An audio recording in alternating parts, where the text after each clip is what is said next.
But I'm gonna just, until Leon comes, I'm just gonna go ahead and skip ahead. I put our committee and subgroup reports on here. I don't think that there is any further updates from development and planning, although I know you said you potentially met with. With Dr. Levis, yep. Yeah. And we talked about that land swap deal. And he seemed pretty receptive to it. Went down and met with his sons as well. And they were pretty receptive to it. Their feeling was that they just didn't want to give up a lot more flat space and get space that wasn't as developable in that plan. Right. But, and they didn't seem as concerned about running the, grant and access for the water and sewer across the property. All of them seemed very excited about the fact that it's going to be affordable housing and not market rate housing. That was a big play in it, because they figured that if someone had the the money to make to build a big house or whatever out there, or market rate house, they could afford a couple $1 million to run the sewer up Airport Road instead of running across their property. So that was one of the good things. And so my thought is, I guess we're going to meet probably next week if we get a nice day with possible. them and Brent Herman, who knows the property, to try to figure out their main concern was where the building houses right out in front of their wedding venue place.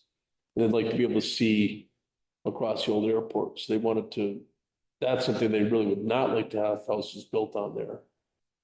And if we could try to figure out exactly what amount of property that is, and that's what we'd be trading, if it's 5 acres, 2 acres, whatever that number is, trade that for the easterly side of the property. But it's still in the works. I mean, it sounds good. It sounds very good, actually. Yeah. And then the other question I had was on the Act 250 part of it. I know Brent's worked on stormwater permits and that type of stuff.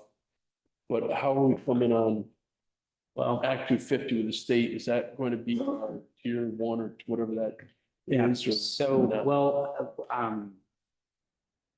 we had approached, and I say we, Joanne and I have been talking with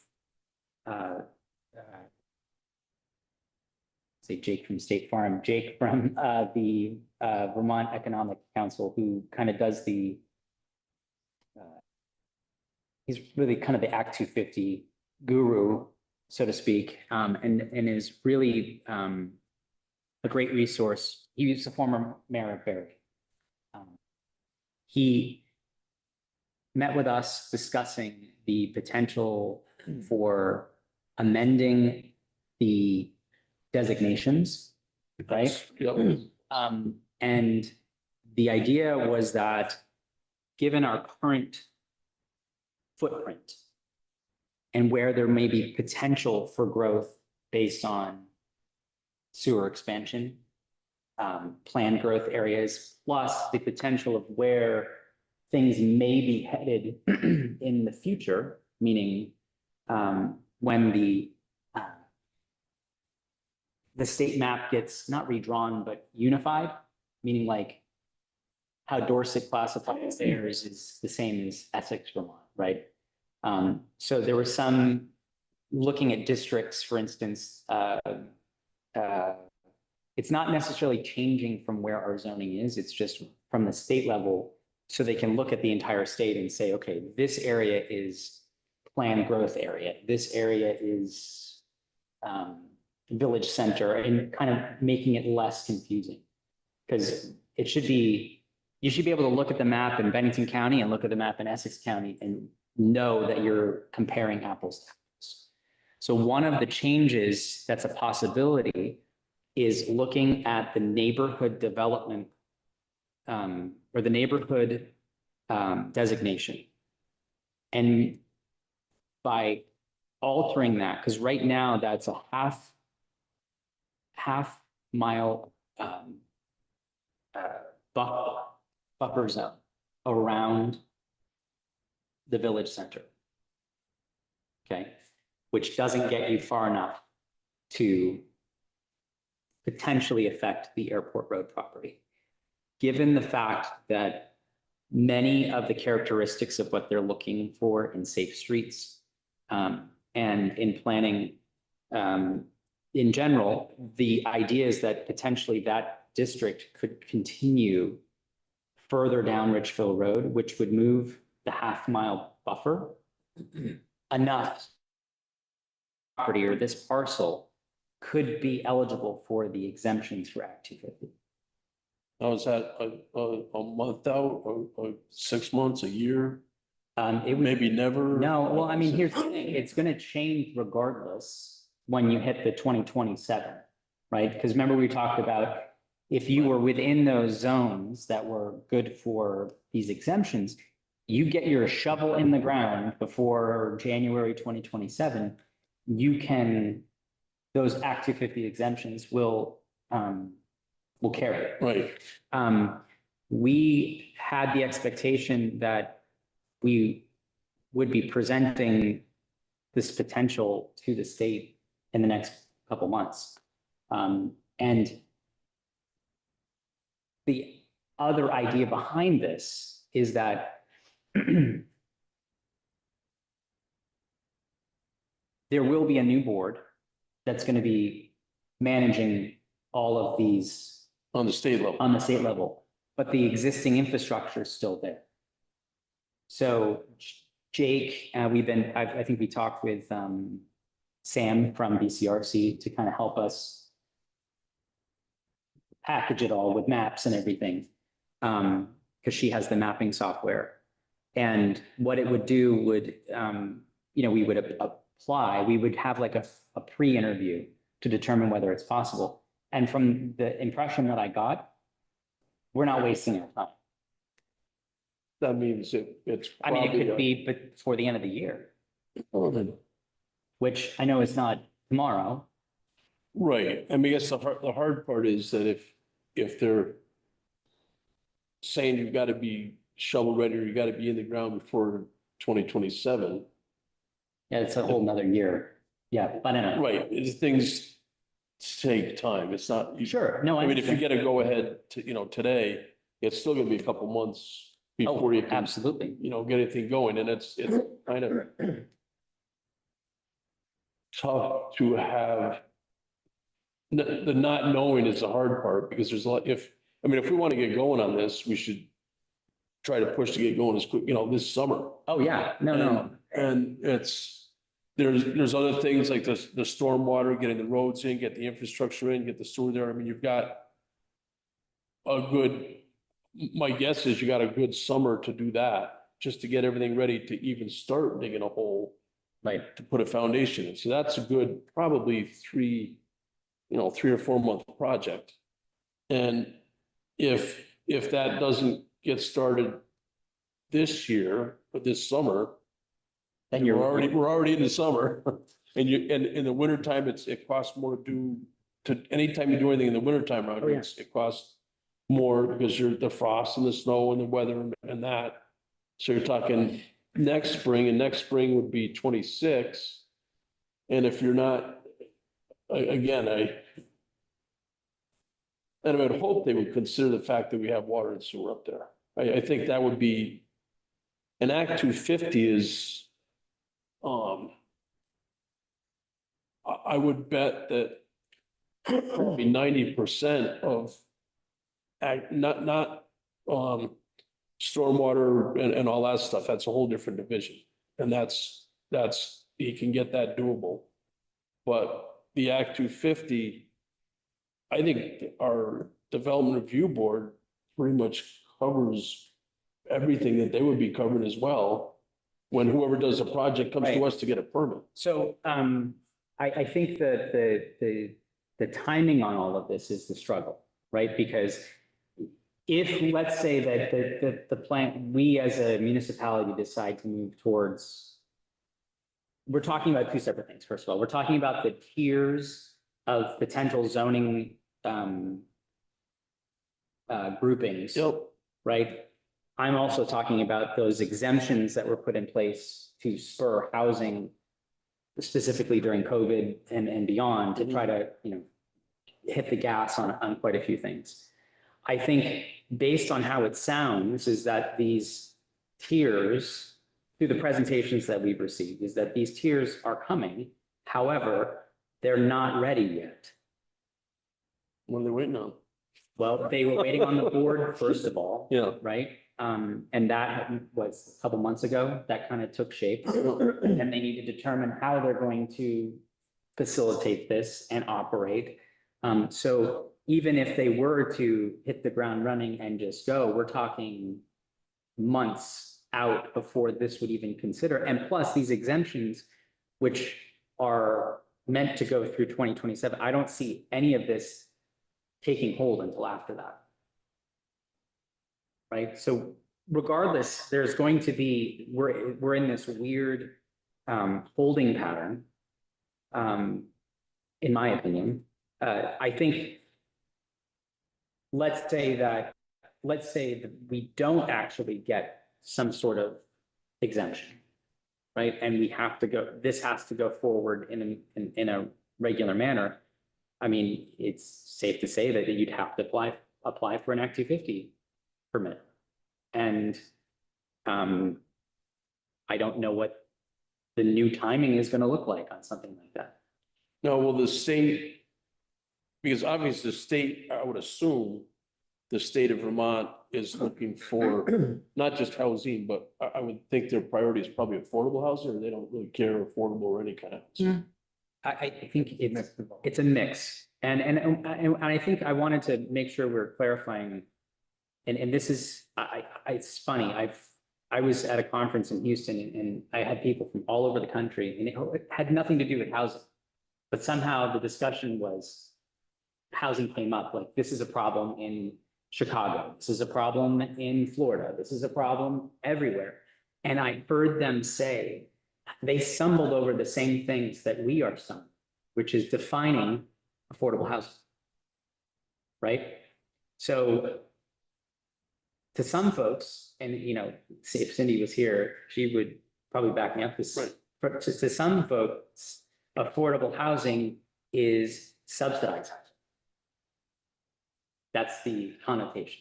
To some people, it is, and I believe this is accurate, that it's affordable housing, and even Habitat uses this formula, which is no more than 30% of the average Right. median income. Or, to make it more simple, your 30%, it's affordable to you. And my personal belief is that a lot of these projects are more successful that I'm seeing across the state is that they do have levels of mixed capacity. So I'm not saying it's just, when I say, when you, like, for instance, you use the term market rate, that's, I think, where it might get caught, because market rate sounds like it's subsidized or market, right? I could say that to the Levises, for instance, these homes are geared towards someone that's earning X amount of dollars, and it's affordable because To them. it's 30% of their income. It could be a $350,000 home, right? But again, there's, I mean, in this town, in my mind, there are lots around in this town that people could buy and build 4, 5, or 8, 10 houses on it. But it's not going to be in the affordable rate. But In my mind, I mean, you're gonna be, you could build houses all day long for $1 million, $500,000. yeah, well, I'm not talking about $1 million homes. $400,000. I'm talking about the fact that a $400,000 mobile home just came on the market. Yeah. right? Yeah. For with a quarter acre, right? And that's really steep. No, it is, but again, and that goes back to my point. If we could get something on the airport property in the 250-ish range Or under. or under to whatever, Sure. 238 to whatever the number is, if we could get it there for that price and in the deed or whatever, however you want to call it, Right. deed, whatever. Guarantee that you cannot mark it up more than 3% per year. You cannot rent the place out. You cannot Airbnb it. It's going to be for the working class person and the story. Because Yeah, anybody, I mean, you could put a house up there. I mean, if someone put a house up there for 238, a developer, and I'm not against people trying to make money. Don't get me wrong, but there's people out there that would invest in that house. And they could turn around and sell it for 300. If there's a trailer sell it for almost 400, they could turn that house around and sell it tomorrow for 400. yeah, I think, And that's not what on this housing task force, I mean, that's kind of has been my and goal. it is, and I'm not. but I in the goal do for the- want to make the point that, there is a very, yes, we absolutely need housing for our workforce, right? We need folks who are working at RK Miles and the school and Police, fire. all police, the- fire, Yeah. the people who work here at the town of Manchester can afford to have Our zoning, or assistant zoning administrator. zoning administrator, right? But I think we would be we would not get the full picture and we would not see the full benefit if we don't understand fully that, yes, we do have this aspect of these homes that are 200 to a 50 or less, but there is also a great need for quantity, physical quantity of homes. And I'm not saying $1 million home. I just know that if I wanted to move to this area, right, as a fresh college graduate, and maybe I had a good paying job, paying, $75,000 a year, which is lower than the area median income. There would be nothing in my price range. It would either be, subsidized, or it would be $1 million home. There's not a 350. There's not a 3. So the other thing is that in a lot of these projects, and I think we need to keep this in mind too, is that what makes so many of these projects more successful and viable is the fact that they have mixed incomes available. Meaning the homes that are priced slightly higher can offset the construction costs and, the price of building a $250,000. It doesn't mean that $300,000 home is going to drive up the price if you have the same. I mean, you could go and say this entire lot is a mix of different types.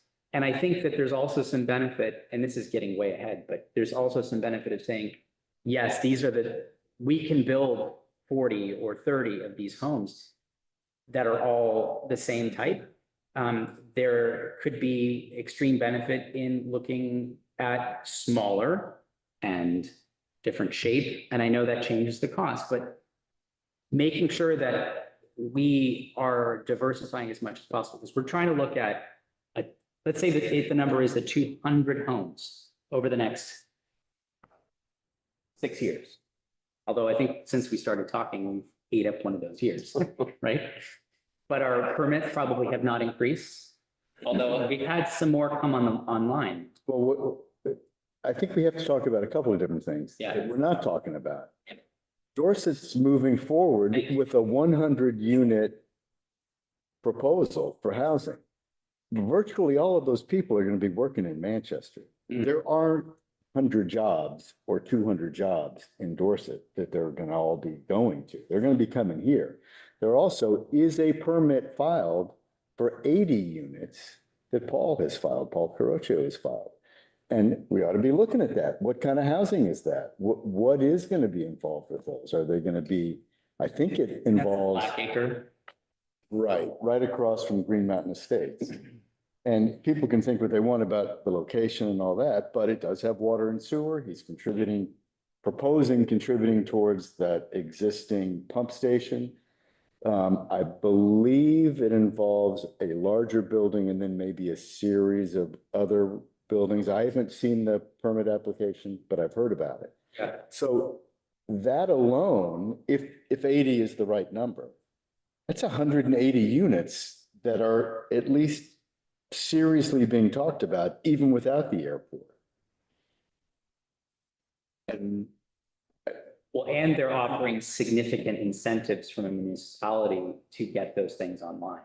That's not second, But it doesn't mean also we shouldn't push forward with No. not using. I'm not saying that at all, but when we're talking about trying to get to 200 housing units in this area, there are in fact permits, or at least there are plans in place for 180. They haven't been approved. They're a long way to go. I'm not sure how Dorset's doing theirs because there is no municipal water, no municipal sewer up in that location, but they've got a lot of land.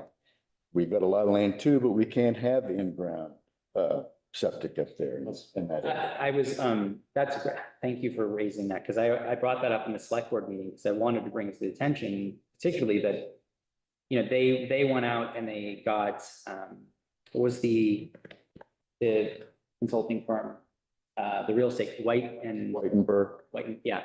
So they had really been putting this thing together for quite a while, it seems. And I had the same questions about, the actual physicality of that space. I think it's 300 acres or 345 acres total. It's huge, but some of that is not It's the mountain, it's. realistically, yeah. Yeah. But they've offered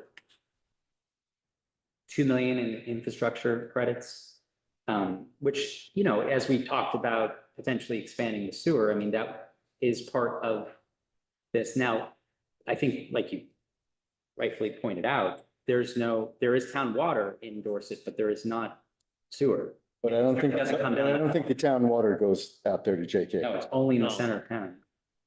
So they're up against some zoning challenges as well. I mean, I hope they can pull it off. I think it would be great.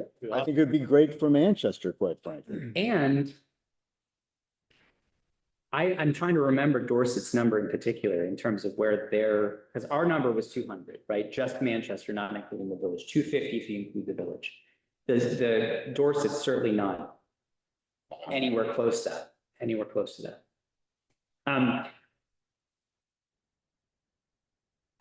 I think the discussion about, the potential for Paul's Blackacre brings up the other part of the discussion is I think that we all should be encouraging this as a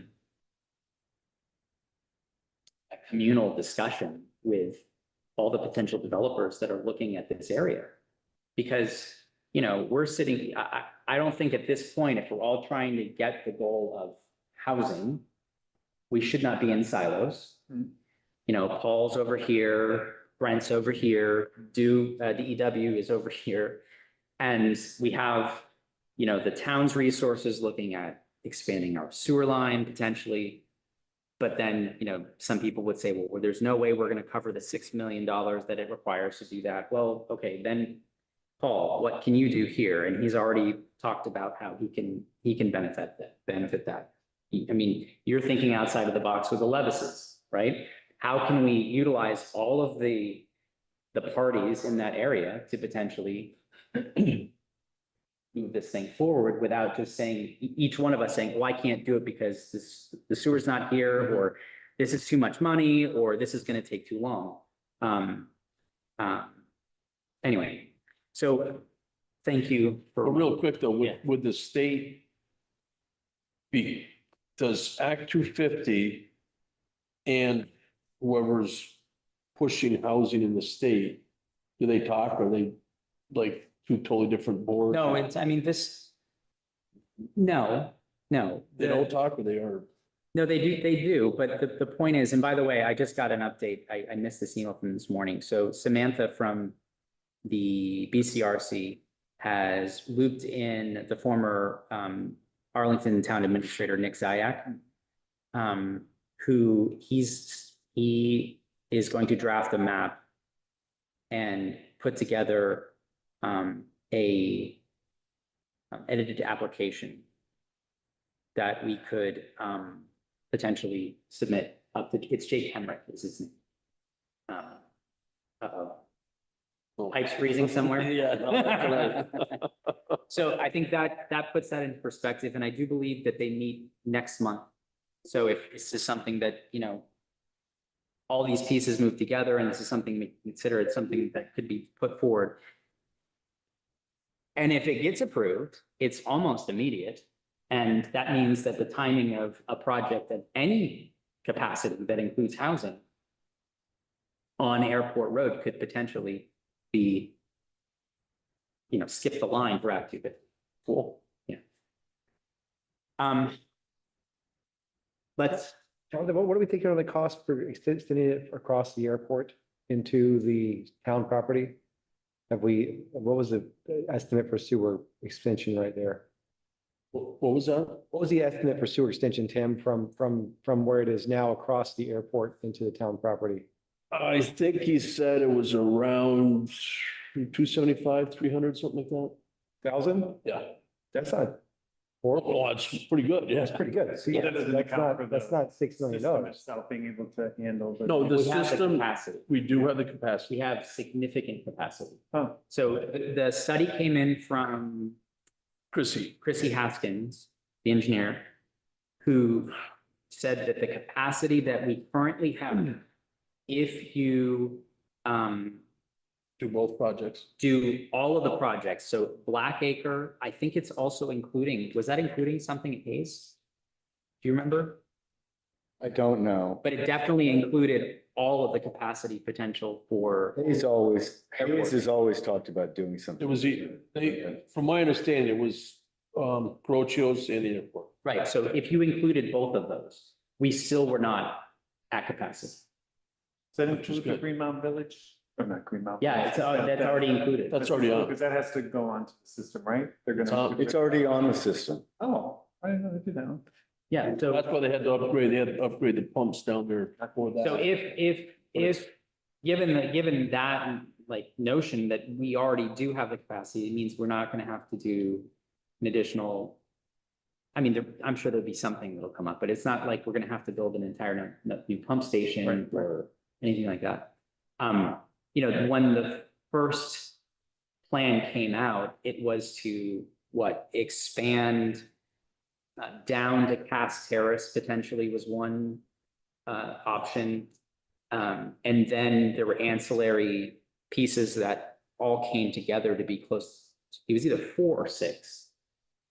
And then based on grants, 1 million was kind of an assured plan, or assured bet. And then there was another that was kind of a stretch. So it left it to be maybe 3/4 of the project would have to be funded somehow. But then, of course, if you start peeling back the layers of the onion, if a private investor wants to put money into the project, that's where Paul made the offer to like do part. But certainly if knowing that we have the capacity, and it would be certainly less And the expensive. number, on the affordable, end, the number that was proposed on the Herman one was that's the building cost. He did not figure in any grants, any subsidies, anything like that. So anything like that would be just, it would be up to the town or whoever. That money would come off the top of that price. So if he could get, or if somebody could get a $50,000 grant or $20,000 grant per house, instead of 238, it'd be 218. You know, whatever grants could be procured would be off the price of the house. So let's come back to this in a second. This is just totally, just so we can get this done. I want to move back real quick to the minutes. I distributed them. I just want to get these approved so we can go back to discussing kind of how we're going to evaluate everything. So I'm just looking for a Make a motion. motion to approve the minutes. That's I from second it. Tim and John, number 3. All right. Is there any discussion? All those in favor say aye. Aye. Any opposed? Thank you. All right. So we've obviously, this is kind of a rolling discussion, but I do think that we have 3 different, I want to say 3 different approaches in these plans that have been presented. Plus, I think one of the pieces that we need to keep in mind, and I think if Cindy were here, she would be talking about it, which is how habitat may play a role in this as well. What I was thinking is, just as we've proven, we spent the first 30 minutes, spitballing. How can we look at creating some sort of structure around what the purpose is, like what is our goal? Obviously, housing is a very easy way to put it, but is it aligning to our town's values? Do the folks who are presenting these offers have qualifications?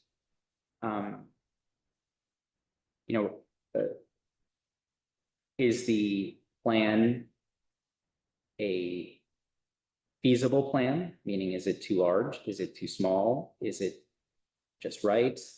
What is the community benefit? Is there, local hiring? Is it going to include green building, public use, long-term affordability, for instance? And then kind of score them based on that. Now, I think with that being said, I think there are also 3 completely different proposals from 3 different sized entities, right? And some are more specific than others. Some are a concept of a plan, for lack of better terms, whereas some of them have more detail.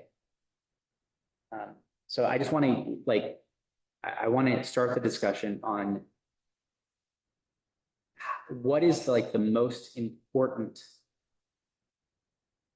3 things that we need to be looking at to evaluate these plans that fit with our values, our goals. Price point, So price point, affordability, right? list price. And just based on the variety of proposals submitted, I think timeline has to be another one. Because, you're all over the map with an 18-month due diligence right down to, I'm ready to start tomorrow Yeah. with Brent. So, I think the timeline is going to be crucial. Because if the town doesn't, if we're talking about 2027, I'm waiting for 250 to open up, then the other 2 isn't really, Dew and Caraccios it doesn't really set them back from a timeline perspective. Because we're not going to do anything to 2027, whereas Brent's, he's ready to move now. Right. The other question, what's the town looking to get out of the property? Obviously, if the town is looking to maximize the price of the property, you would be better off probably, I don't know, it's a tough one, because if you figured 20 acres, which was in Brent's plan, he wasn't planning on the whole property. Right. He was talking about 20 acres. And if it was 53 houses at 20,000 per house, That's what, $1 million? 20 times I had 53? it at 800, but Yeah, I 40 times 20. It was 40. Yeah. Or 40 40. times 20, yeah. 40 times 20. 800,000. So, yeah, and. But I mean, and then, which would be, that's 40 times 20, that's, 800,000. right? It's 800,000. 800,000. Yeah. So 800,000. Yeah, you're not even Okay, breaking 800,000. us. Whereas Caraccios, I It's think 5 they call million. 5 million. And But dudes. that's for the is- whole property. Right, correct, yeah. So if the town's just looking to maximize the profit on the property, then maybe they're better off going with someone's gonna pay 5 million for it. If that's the true number. If Croce was gonna give you 5 million, his proposal said it was gonna be a percentage of the houses that are sold and whatever. So how do we know what it's actually going to be? And And DEW, where did they, But they didn't give you any numbers. they really didn't. They didn't give They you, they wanted, didn't give you anything. they want to hold to 18 months. determine what They want us to the look at it. possibility. Yeah. Well, I think that one's kind of just, I would say that DEW is, I mean, they're all good companies. DEW is good, Croce is good, Irma Construction is good. They're all good companies. But I think I wouldn't really, not that they're not good, but I think of the proposals, I think between Herman and Croce are probably the two closest to the best. Didn't Herman build the houses for Miles, those 3 houses? Yeah. Well, I don't know if he actually physically built Right, that, but yeah, but he they- did the construction. So I did actually, while that you mentioned that, I reached out to Joe Miles. What did he pay per Well, building? he was eager to tell me that they are still waiting on some final bills. But I wanted to get a number, Yeah. a ballpark to say, this is how much we spent in each of these. I think they look fantastic. Oh, yeah, they were great. It's- Ties in well. Yeah, I mean, they're, You know, the rumor is in the 270, 300. Yeah, I think that's what he called on I thought he- originally too. I thought it was around the Yeah. 300, when he said last I talked to him. He's gonna have There's three. a lot of groundwork, stonework, a lot of different things that went into that brought the price up as well, though. Yeah. so, okay, I would, if you don't mind. no, please. So, first, I think, you obviously want a very experienced developer, somebody, especially when you're talking about a large project. I mean, this isn't like, and not to say that any one of these folks is more experienced than the other, but I think if you're going to look at developing all 60 acres of that town property to maximize its potential, then you really want somebody who's used to those types of projects that can really deliver on that both, and a mixed kind of use concept, not just apartments or condominiums, but also Laundromats and. whatever, the whole Corner stores thing, and- right? Yeah. I would think that would be beneficial. Otherwise, you're gonna piecemeal that 60-acre lot with various unique, and not saying it's wrong or right, but if you're really trying to look at it from, let's take that 60 acres and do the most we can with it. That's what I would look at. Number one is the experience that the developer is bringing to the table in that type of project. And I would say also, just from a town standpoint, if it's a bunch of tree branches that go off and into little Mhm. cul-de-sacs, it's a lot harder to plow. If it's a big loop, that's a lot easier for the town to go in and plow it and keep the roads clear in the winter. Yeah, and those are actually some of the comments that Jared Rodriguez had mentioned specifically, and that was the guy from the, Reframe? he's from the Community Decarbonization Partners, the folks with the carbon networks, the heat pump networks. Oh, okay, yeah, Right. yeah. So he actually has a planning background, and he was looking at kind of the idea of the 40 units. He's like, well, if you're looking to cut down on infrastructure costs, the setup of these, how they're currently laid out, actually it doesn't maximize the infrastructure, meaning, you're placing them long ways instead of short ways. So the amount of space, amount of pipe that would need to run in the ground for each of these units, and concrete and et cetera, et cetera. wasn't the most ideal setup. Because it could be, you could get the same amount of units in a smaller footprint with a different layout. In which layer were you talking about? Like he was looking at Brent's. Oh, okay. So, you know. Well, I think this- the reason he did that, again, was thinking that if someone wanted to buy a house, it's nice, and this is more of a Vermont thing.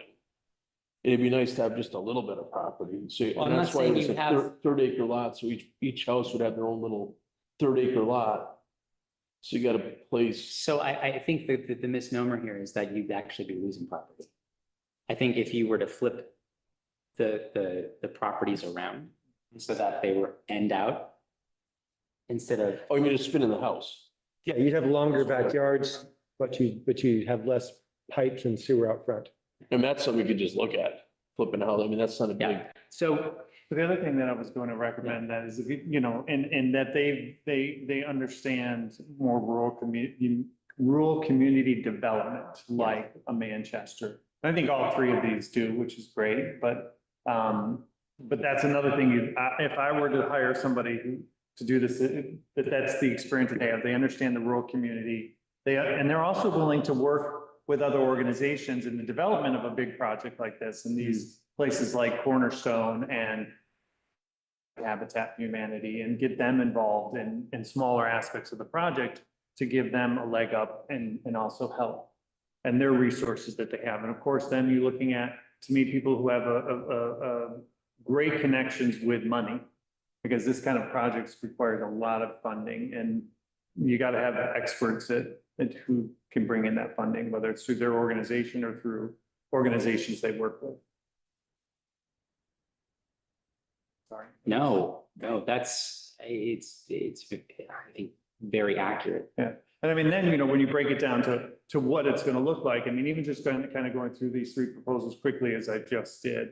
You know, there's some great things, but if you look at Carocchio's proposal, which, again, we're not looking at, this site is not gonna be all, you know, workforce housing. It just can't be. No developer's gonna be able to come in and do that. And plus, there's a need for regular market rate housing. And There there's is. also workforce and potentially even a little bit of Apartments. low income in there, and apartments and rentals. One of the things that I liked, but I think kind of as a short kind of thing, is in his proposal, he said 20% of 150 units would be, which is only 30 units. And that entire concept of his that they proposed, out of 300 units, including villa, apartments, condos, only 30 of them of 300 would be dedicated to affordable housing, let's call it. Which is, that's not. That's the not like- proposal, right? And Right. again, it's not like it So- has to so be then half we and have no half, one to but- work at Shaw's. We have no one to work at the restaurants waiting tables. Right. We don't have the workforce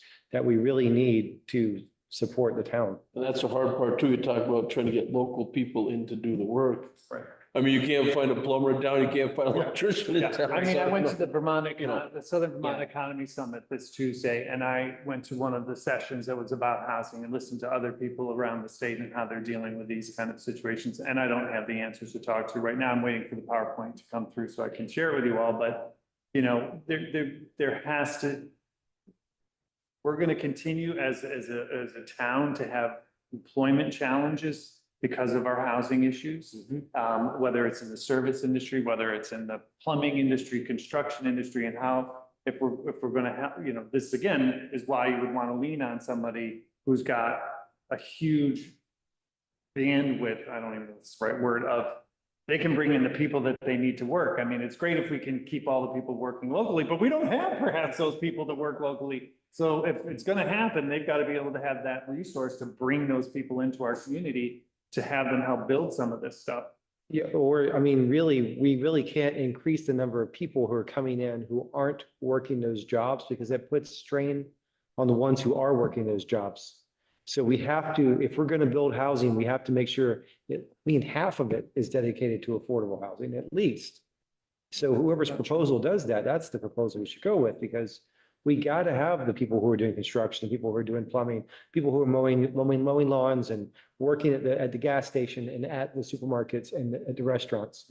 Otherwise, we're adding people who want to use those services, but not people who do those services. And it's just not. That's why we kind of pushed the modular side. Because the modular, believe me, we've done a ton of them up on Stratton recently. And the only reason they're doing them is because they're affordable, Yeah. more affordable, My whole neighborhood's modular. you know, and there are some really, really nice modules out there. So in that Really respect, you got a person that comes in with a crane and you pretty much can set a house in it. Yeah, or in a week, they have a whole thing ready to go. I mean, there was some at Stratton, like a day, the house was, I think and it's just a matter of hooking up a few wires, a few pipes and boom, you're done. Done. I did, by the way, I have a slide from one of the folks that was presenting, and they also had their own. And this isn't Manchester specific, but again, going back to the fact that Dorset builds 100 units, Yeah. you know, that can help us, but it's also going to help them and surrounding areas. They were saying that by 2040, that Jamaica needs 135 new units, Londonderry needs 263, Weston needs 101, and Winhall needs 353 units. that's So 15 years. in the next 15 years. In Winhall, right there. Right, I mean, they're all, but like Winhall and Londonderry aren't too far, that somebody would live here and perhaps even work up there. I'm not saying we're encouraging that, obviously we want to take care of ourselves first, but that's what's happening all around us. It's not just unique to Manchester. So if we put up 300 units over there on 60 acres, We should make sure We it's should- a lot of the workforce. well, and it will, and I think because it's going to take years for all that to get developed anyway, we're going to be able to fill those units. I mean, I understand Paul's looking at the numbers and he's thinking, okay, I can only afford to do Maybe. 30 affordable housing in order to build this entire development. But there's gotta be another way to move those numbers around and get more out of that. Well, and I think, I didn't actually look deep enough on any of these to see whether or not they included the 6 acres of conserved, land that would need to be conserved. But No, Well, one only was 20 acres. One proposal. no, I know. Oh, the other two. The other two, if you were talking was about. 6 or taking the entire 65. thing, yeah. I think there is, what's. I wish that, first of all, I wish that this property were closer to the center of town. Mhm. That's the first thing. Only because, And then you'd have a price trap for a shot. no, no. You probably would. No, I mean, Price Choppers has plenty of opportunities to increase its size and it continues to not. No, my thought is that the one benefit of using a larger organization like DEW, which if I remember right, it was either DEW or Russell that did, the last MEMS, construction. DEW is doing the brewery, Yeah. correct? Yep. they did the school. They did Founder's Hall up at Burton. So they've got,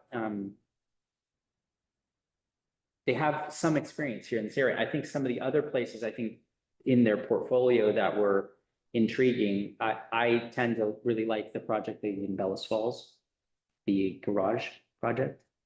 Well, what's nice about DEW is their Yeah. portfolio and their history is great, but the proposal doesn't offer anything. No, it doesn't give. So, I mean, I don't even understand the point of discussing DEWs Yeah. because you have nothing to discuss. Yeah. No, because it's essentially a one-page.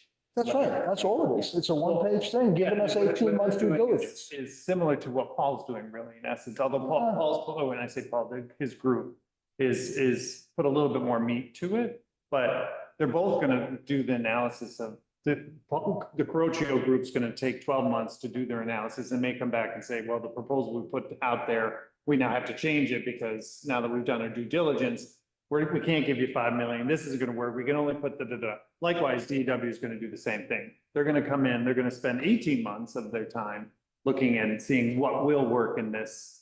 Here's a proposal though. If we do sell the property for 5 million, the town gets the 5 million, Mhm. right? Can we take that part of that money and then buy the treat property, which is That's actually, not the proposal. That's not the. There is never money up front on any of these proposals. Right. They're talking about paying It could be 10. potentially 5 million in a perfect world over a long period of time. Correct. Okay. Correct. Yeah, that's not. be fantastic if we get it. If somebody said it's $5 million and we'll do something with it, Sell it now. done. Yeah, it's not even off the discussion. Every time a unit sells. Yeah. But then they're not paying for certain things that the town may have to eat or pay to do in order to make the project come to fruition. So it's a. So trying to circle back on this thing, what is the purpose of what we're trying to accomplish with this right now? Well, I mean, my original intent was to determine how are we going to evaluate the plans, right?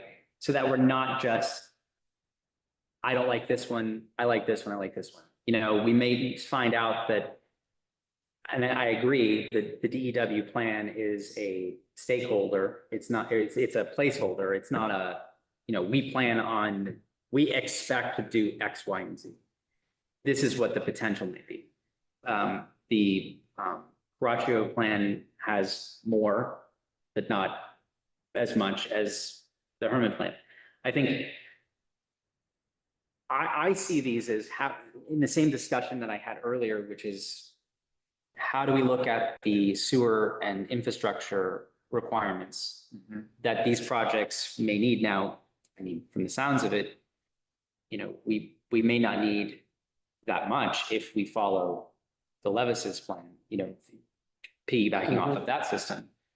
But if it's a larger thing, including a Blackacre, for instance, you know, we have several entities that can. This may be something we need to also look at for this property, right? Who's to say that if Paul is saying on his plan that 20% of his would be affordable? 30 would be better. But what if that was, you know, his piece was 40 acres instead of instead of the 60, and then the 20 also came over here with Herman's plan, right? So I think that's how we ultimately are looking at these to say, do we need to ask these folks for any more information? Because I think that's part of eventually what we're potentially will be asking. I think Ivan has hinted that having someone come in and discuss the plan with the select board and the housing task force, and have it potentially be like mediated by I'm someone. making a list right here of things that we are looking Yeah. for. What we do is we just make the list, of what we're looking for, we discuss it, and then we just send it to each of the There you go. people and say, this is what we're looking for. You guys work this around your plan, and then we'll accept one that follows what we're looking for. We just make a recommendation. Oh, yeah, well, we'll recommend. You know, in a perfect world, I would love it if Paul picked up his proposal on the Blackacre lot and moved it to the airport. But Blackacre's got sidewalk, the water and sewer is all there. I think, you know, we're talking about sewer, but I think you got to do something with the water to get up there to that airport road too. There's water up there and that pipe is not big enough. That's what they've all said. Well, that's not what the Eric from the water department said, but he might not know. Well, and the person who really would know is Herman. Because I think he's the one who put it in, and I think he went to just what he needed, not.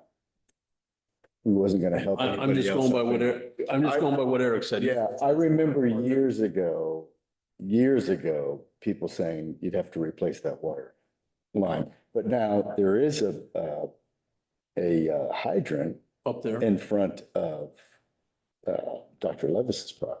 So I don't know what that story is up there. No, from my understanding from Eric at the water and sewer, he said the water line and sewer line that runs up to the building, whether or not they ran a smaller line to the building is, I'm talking about the water line that goes up Airport Road. we're not going up Airport Road. I know you're not for the sewer, Oh, okay. but Or I'm talking about for the water. Oh, the water's going up Levis Freeform Way. And he thinks that's big enough? That's what Eric said. And again, I asked him, Yeah, okay. For Brent's proposal or Yes. for the entire? for Brent's proposal up on the airport, the water and sewer line that runs to Levis's hangar, his wedding venue there, Mhm. is the right size. And that's, The only thing that I was concerned about that Christie verified just recently was if we put 53 houses up there, can the pump station down on, by Union Street handle it? And it can. And she came back and said that part and Caroccio's part, it will handle both of them. Yes, okay. So but it's my understanding that everything as far as, the only thing that I think that's holding up that right now, the Herman one or anyone would be the Act 250 part. And if we can get, if there's any way that the state housing committee or whatever could talk to Act 250 and say, hey, we've got a project hot on the press here. Can you guys help us out? Try to push your thing forward to get. Well, it?" that's What you're doing. what we're doing. And I don't think we even need to, if we can make a proper case that this isn't a stretch. It's not, I I don't think think it's a stretch. and basically the only piece that was a question was that typically these neighborhood zones or designations, neighborhood designations are based on safe streets planning, right? Which includes walkability, sidewalks, its proximity to the center of the village, curbs. Now, what I have been led to believe is that as long as there is a plan, and that's a very gray bubble, as long as there's a plan to include sidewalk in a future plan, Yep. then that would be enough. Interestingly enough, as I look, on Richville, the sidewalk actually stops at the entrance to the post office. And then there is no sidewalk in front of Berkshire Bank. And then there's sidewalk going over the bridge. And then there's some sidewalk in front of Green Mountain Estates. But Nothing connects. nothing is contiguous. So, we've done bits and pieces along the way. But if that could be part of the, an overall plan that says this is what the town, this could be a great example of something that would potentially want to go in the town plan. Right? Because that would be the ultimate decider that says this is what our 8-year goal is right here. Right? So, okay, so it's about 6:30. I didn't plan on spending much more time on all this because I know that there was some light things. What I'm hearing is that the three most important elements for us as a committee or task force is the price point / affordability of the homes and probably the makeup and quantity of such. So, whether it's 20% or 30% or whatever. The variety of structure, different structures, income levels. And Yeah, 1 bedroom, 2 bedroom, 3 bedroom. and then the timeline.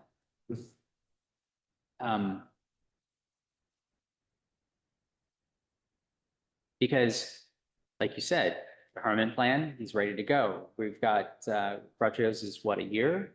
And DEW is 18. Is there a benefit to say, and this is completely How separate. much green space are we requiring to be left Well, undeveloped? if someone took the entire 60 acres, there would have to be 6 acres. 6 acres Well, undeveloped? that's like absolute because there's a conservation easement on. Does a park count as undeveloped? I don't know the answer. Like green space. Green space, does it count as undeveloped? Because we could, Let's see. leave a buffer, a tree buffer around the edge, but also. Look at Partridge Hill. Those are really only on 2/10 of an acre, those big houses. Hmm. They've got all of that land in front that they preserve. Right. And that counts towards their density. Now, I don't think it's a density question here. But sure, you can keep it and mow it and make it look It'd be nice. nice to have a park in the middle of the development that can act as a community space and have, everything around it. No, and the other thing on, and I think you had brought it up, John, is, there's no harm in the possibility of breaking it up between, let's say, a Herman and a Caraccio from the standpoint that Herman will give you the 40 affordable. Caraccio can kind of work with the remaining 40 acres for a market or something else. I mean, so there's the possibility, of working, because Brent's not talking about taking more than 20. That's the proposal. And again, the one piece we have mentioned, but we haven't completely, which is, whether there's more available land for habitat. Okay, so what I would like to do, or what I propose, is that we, I would say, make a recommendation or ask. I need to, I know we can recommend it, but it's ultimately the select board that needs to request it of them. I don't know the answer to that. Whether or not we could, as the housing task force, ask these proposals. I think it's the select board's gonna have to do that. But didn't we, I was just gonna ask, when we were on our other housing task force board, didn't we, even though they put in the request for proposals, which are both the Shires Housing Group at the time and Kyle's Cato Design, we didn't go their proposals to us as a housing task force. Again, I'm not saying that was wrong or right, but that's how we did it, and we never got told we should have done it that way. So again, we're not necessarily, as Warren says, we're not here to make the decision, but we can make recommendations or. And give our hopefully thoughts. guide the discussion, Right. right? Yep. So let me, When's your next meeting? I think you have to ask some questions, look, Paul's building 80. Is he going to be able to do both at the same time? I mean, I don't know what the capacity is there. It's tough to find workers. It's tough to find contractors right now. Is he biting off more than he can chew? He wouldn't make the proposal without that, but those are questions that somebody should ask. well, and keep in mind too, the Ben High project, is moving along too, which that just changed hands, the physical property changed hands, which is like the next step in the process. I mean, that's going to be a large, Where's that? Bennington. Oh, But I mean, if we're talking regional, I mean, we're very regional now, Yeah. right? There's gonna be a lot of contractors tied up in that as well. Likely pulling from New York and Massachusetts, that, maybe some of the go-tos that we have as well, here in Manchester. that's why you're gonna go modular. You're pulling everybody out of So, the state's I think building and that's- bring them here. I think that's very accurate. And I think just as this is non-committal, is to say, first of all, this is public. Anyone could walk up to Paul and ask him, hey, I got a question about your plan. I think if we were to say, to Paul and to, even DEW, I think it's fair to ask the same questions to all three. And get it so that we can prepare what those questions are we already outlined, here are our 3 pillars for the housing task force. But like you said, there's some individualized questions. What's the capacity of your organization to? Look, it's a job interview. You Yeah. got the resumes, now you get them in and talk to them. And we're representative of all of the different aspects of our municipal government, plus the community, plus community organizations. So if we can try to make the details more concise for each of the plans, to then go with the select board and say, okay, here are the pluses and minuses of all of the plans. That might move the process along in a much more expedient way. Yeah, I mean, even in Paul's proposal, if he or the crew, if they were able to get all this to work their own timelines, doesn't even show construction starting until the spring of 2027. So he was probably taking into account specifically Act 250. Yeah, he's looking at all these. He already has an Act 250 waiver on this, is what I understand. On Blackacre. Yes. On Blackacre. Yeah, yeah. Because that's within the neighborhood designation. It buffer. had a previous Act 250 permit a long, long time ago. Yeah, because we approved houses there Right. years ago, till they got washed out. Okay, so I'm gonna put together communication and I will,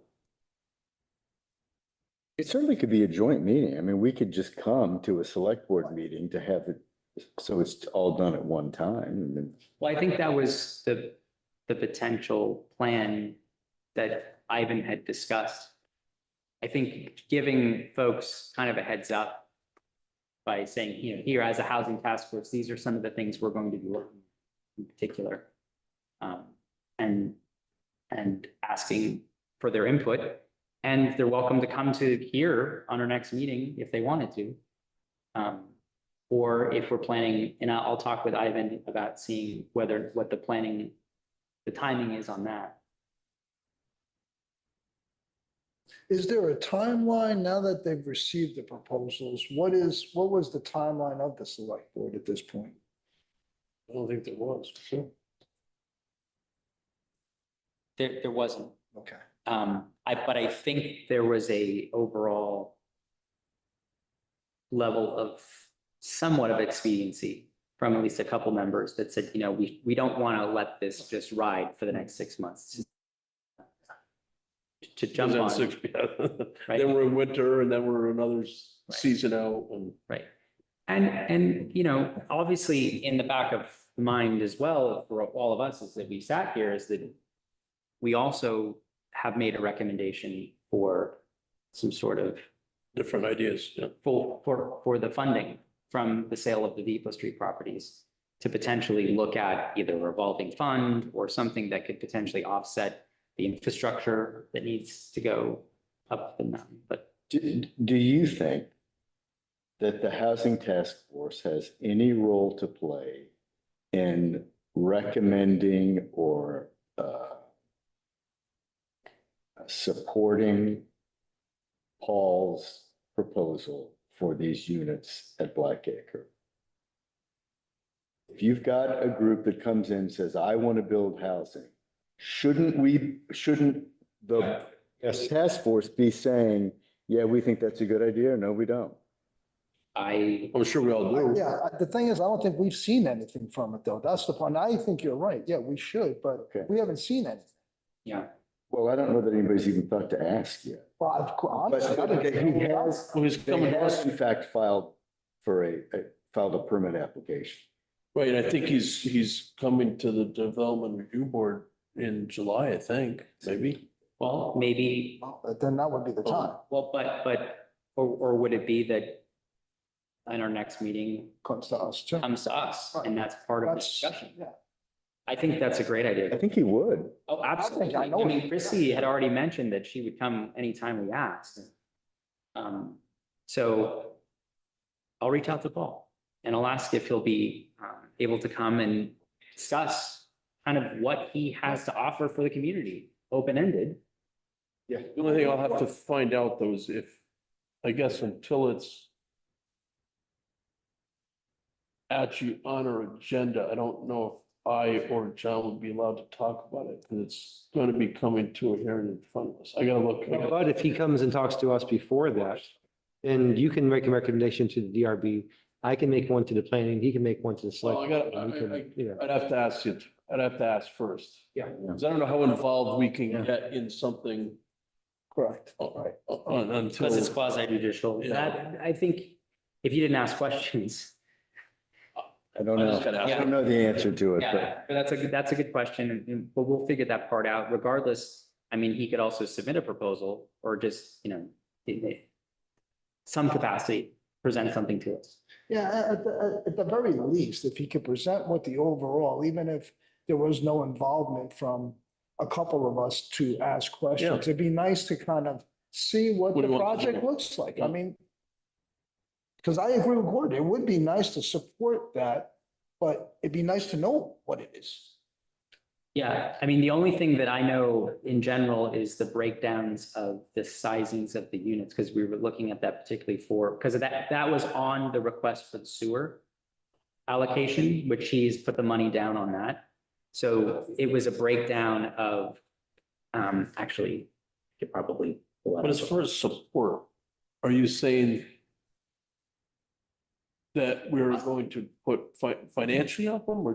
No. I'm just asking if the housing task force, because I'm not a voting member, I'm just here to help facilitate.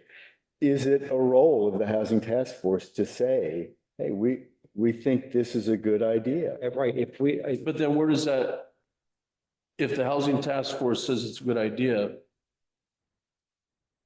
we all know we're looking for housing in town. So whether they support it or not, just them supporting it, I don't understand what that gets him. if we support it, then that sends a message out to other boards like planning or DRB or select board Okay. that this board has come to a conclusion already. And that might sway their decision as well. And I think it also continues the discussion as you were talking about, how does that affect capacity, You know, right? If Paul has this, great plan for, the Blackacre site and, that might change the decision on the RFPs for the airport in some capacity. I wanted to say for the sewer allocation, it was 21 beds, 9 2-bedrooms, and 10 3-bedrooms for a total of 45 units. The original was 80. Okay. The new proposal was 45. This is for. This is for Blackacre. Black Acres. Um, So how many were there before? 20-some, 25 units? I can't remember what it was. I'm not even sure if it was that many. that's what the sewer and water allocation totaling $165,200 was paid for that amount of units. So that's the target. I mean, he's physically putting a number down on this. And obviously that's a placeholder on the capacity. Yeah, right. He's effectively essentially claimed the usage of that usage. First come, first serve. Yeah. All right. So takeaways so that we can kind of close up here. One, I'm going to reach out to Ivan and see what the plan is there for a joint, what our goal is together as a joint, meeting, whether it's including planning even, this is a large piece of property in the center of town or in town. The other thing is reaching out to Paul about the potential for next meeting. And then preparing communications regardless to the 3, asking them for some input on our 3 most important items. And I think that's it. Is there anything else? No. Okay. Sounds good. Other business, you asked about other business? I was wondering what was happening with the STR proposal that we were working on. We haven't brought it back because we were working on the, because of this. Yeah, I understand. It's, I wanted to move that along to planning and have them get their hands on it. There was something I was going to mention about STRs too, but it's slipping my mind. I don't know how. We can wait till next meeting. Yeah, then. Well, that's one thing, again, whether we can or not, How do? if we do affordable housing, I'm not talking about anywhere else in town, but if we do affordable housing somewhere, then back to the no more than 3% per year. And I would say you're not allowed to rent the house and you're not allowed to have STRs. We could also create what's called residential zones. What's that? We create residential zones in town. And in residential zones, you can't run a business. Right. And we can classify STRs as businesses. With that. Right, but that's gonna cause issues because we currently have. Doesn't that conflict with home occupation? though? Yes, it does. Yeah, it's a state law. You can't override that. No, I mean, homes will be still occupied by people living. So in. one thing, by the way, I would just start with, the proposal, project. the proposal that I sent you all for the STR. So, was capping what we currently have to where we are. If we do that, then we don't have to worry about anything new that gets built. There's legislation, rules or whatever that say, Yep. we are not accepting any more STRs. You cannot have an STR, otherwise you're violating whatever, and whatever fine comes with that. So that's number one. Number two is that, Couldn't we lower the cap as well? Just make it. well, you could say that, you could write the current states that says, look, we have 250 units out there, or whatever, being currently we're gonna classify SCRs. If they all register, they'll all have permits to be so. However, if any of those leave or go up for sale, then you can say the future owner of it is not gonna be able to be an SCR. You Number can goes down. slowly Yeah. weed away at that number if you wanted to. I mean, there's definitely all kinds of ways you can manage that. Hmm. But what I was gonna bring up is, I did go to a select board meeting. What was that, a month ago? And, I'm just laughing because I brought up our request is with Jonathan about using some of the money from the town sale towards a housing task force fund or housing trust fund. And it received various questions, comments, concerns. And right now, unfortunately, there's not a whole lot they can do to help aid us with that because the money that came from the sale went into the CERC fund, if I'm gonna say this correctly. Yeah. Which Yeah. now, if they try to pull any money out, would have to go through a town meeting vote next year? Yeah. Okay, so my question to all of you is, should we continue talking about this housing trust fund in lieu of that? Because I sent out some information, as you all saw, about the structure of what that might look like and and actually hiring somebody. I know we're not gonna be hiring anybody soon, but this housing trust fund manager person could also be the STR police person who's out there doing all of that work, blah, blah, blah, blah. Anyway, if we want to continue massaging this information and really creating something that could possibly put to the town vote next March, don't want to I waste. guess from a prioritization standpoint, I'd almost rather put that on the back burner, look at it, but it seems to me as though there's a year off before you can even think about the possibility of pulling funds out. Mhm. And what's on the table right now is More important. the airport road. Yeah.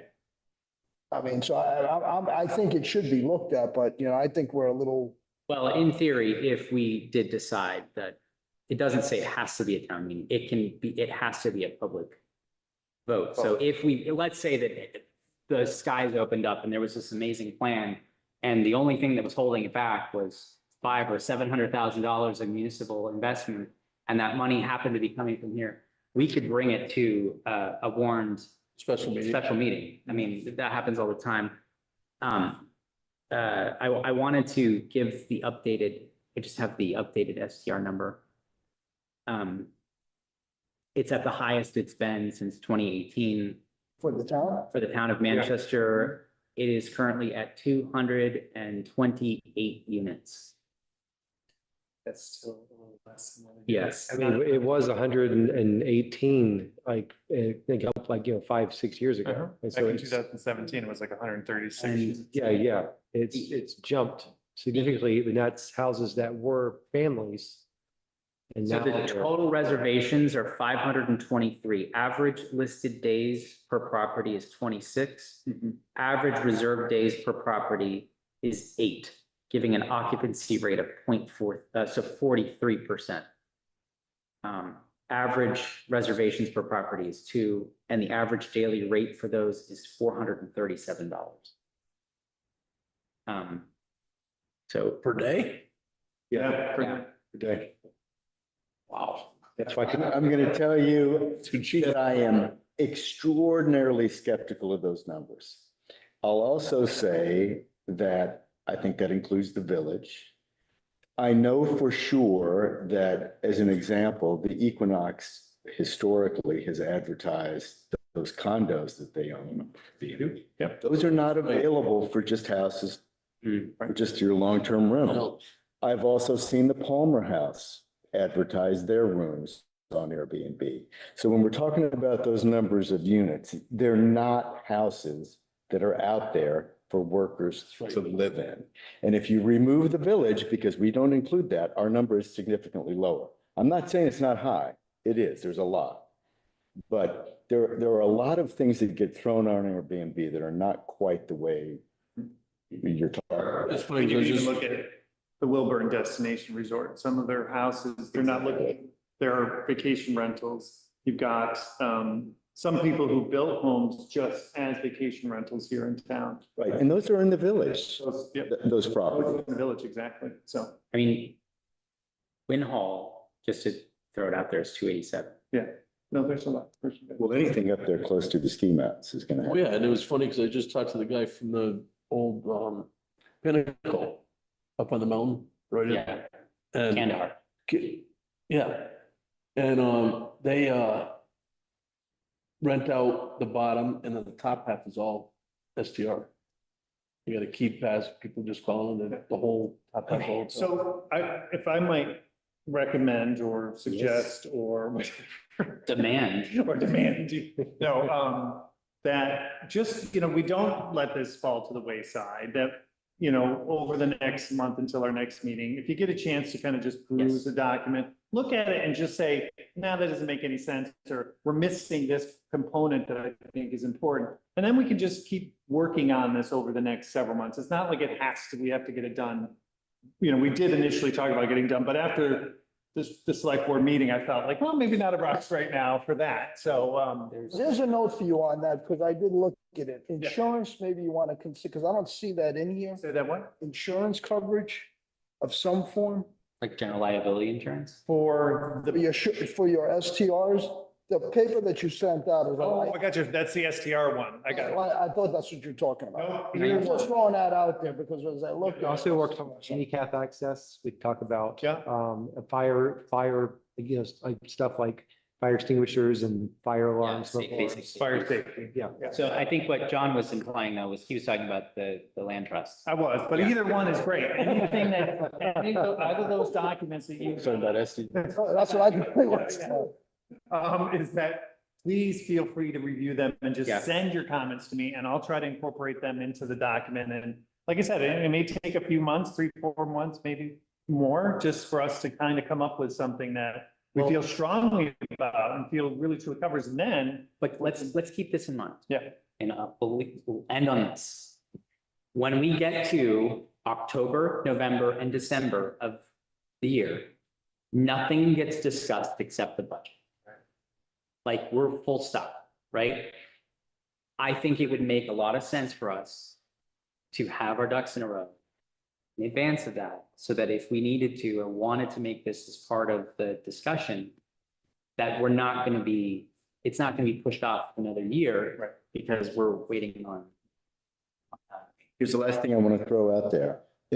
I think everybody knows this, that on the local option tax, the legislature, it seems likely, hopefully, to change the percentage that the state keeps.